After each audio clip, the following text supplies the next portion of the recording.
In the year 1960, the Soviet Union completed their first nuclear submarine in the port city of Murmansk. The submarine was called the K-19. The submarine had a length of 374 feet, a top speed of 26 knots, and weighed 5,000 tons when submerged. The K-19 submarine was armed with 3 ballistic nuclear missiles, each one with a 1.4 megaton warhead. The range of these missiles was 400 miles. 2 70-megawatt pressurized water reactors powered the K-19. For these reactors to function properly, they require constant high pressure in the primary coolant loop. These reactors use 20% enriched uranium-235 to start their nuclear reactions. In this reaction, a single neutron is absorbed by the uranium-235, creating uranium-236, which is highly unstable. Thus, the uranium-236 violently breaks apart into barium-142, krypton-91, and 3 neutrons. This split creates heat that is used to make steam, which then fuels the submarine while endlessly continuing the chain reaction, creating more and more neutrons with each absorption. On June 18, 1961, Captain Tsetayev and his crew left port to stage a war game, with the K-19 playing the role of a U.S. submarine attacking the motherland. The event was successful, and the sub is ordered home after being at sea for 2 weeks.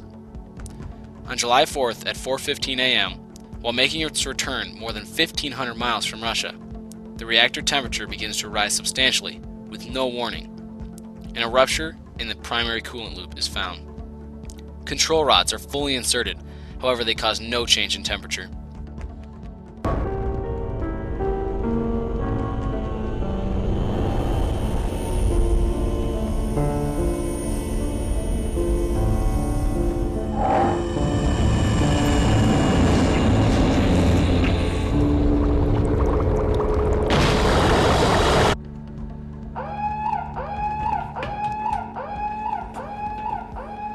Loss of pressure in the primary circuit on the aft reactor. Check the other sensors.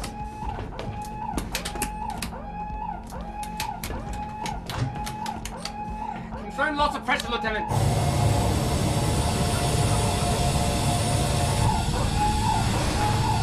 Let me through! Watch out! We've got a leak! Give me the emergency manual. Come on! Lieutenant, I noticed the pumps were drawing too much power during the turbine tests, but I didn't think it was serious.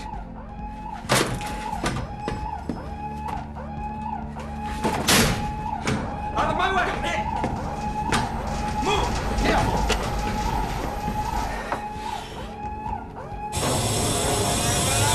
Control rods are dropping, Lieutenant. Auxiliary pumps. What are auxiliary pumps?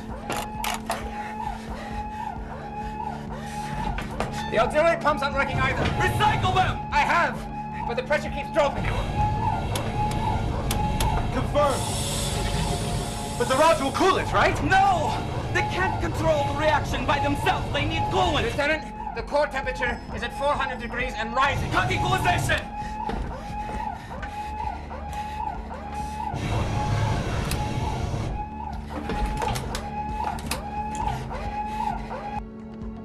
Captain Tsetayev orders the submarine to surface and discovers the ship's radio antenna is broken.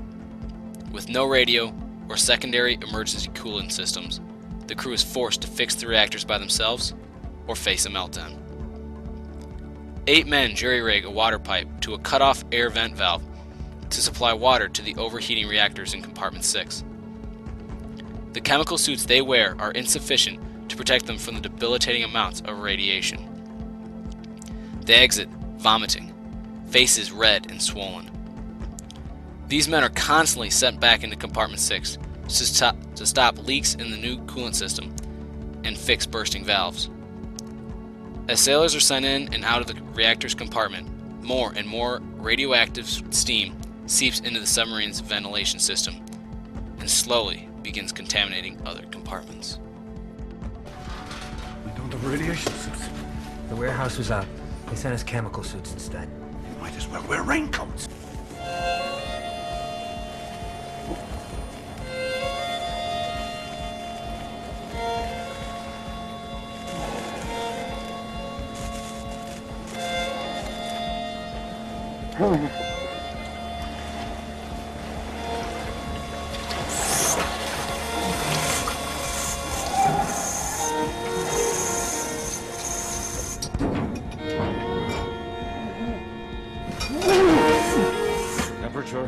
925 degrees.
How long?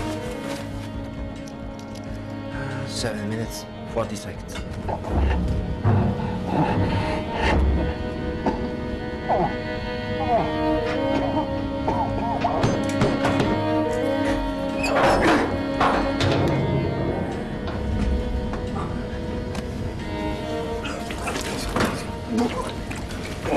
Selim'de.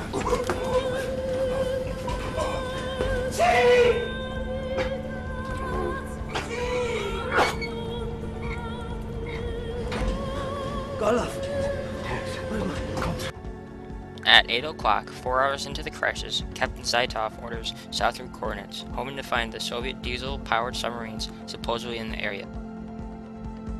The K-19 turns down help from the nearby American warships who picked up their low-power distress signal. After 8 hours of searching, the K-19 is ordered north. The K-19 rendezvous with the Soviet S-270, and non-essential crew are evacuated, leaving 60 men on board the K-19.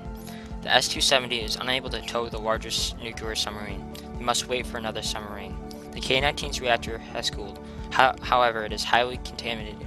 It is another 10 hours before the last crew members leave the K-19. When the K-19 arrives at the port of Polyarny, 2 days later, no precautions are taken, contaminating everything within 770 yards of the sub. The K-19 earned a reputation as Hiroshima. The 8 men who worked on the K-19's failing reactors suffered from radiation poisoning and were grossly deformed. They died within days of docking. 14 more sailors died in the next 2 years. The remaining 117 suffered various effects of radiation and related illness. Why did the primary coolant loop of the nuclear reactors break? The official answer was that an electrical conductor used during construction had fallen into the cooling circuit. However, others suggest that upon initial startup, the reactors had no pressure gauges and were subjected to pressures of 400 atmospheres, more than double their limit. The incident was supposedly not reported to prevent the costly examination of the pipes and to keep Captain Zataev's career record clean. The K-19 disaster remained a state secret for almost 30 years, hidden from the world. However, the most chilling aspect of this story is the environmental dangers that may still lurk. The Cold War is long over, and most of these submarines have been decommissioned. Yet the question of how the nuclear material was disposed still remains. In the end, the K-19 is the radioactive legacy of a rushed Soviet building program, and was just one of the many nuclear accidents that occurred during the Cold War.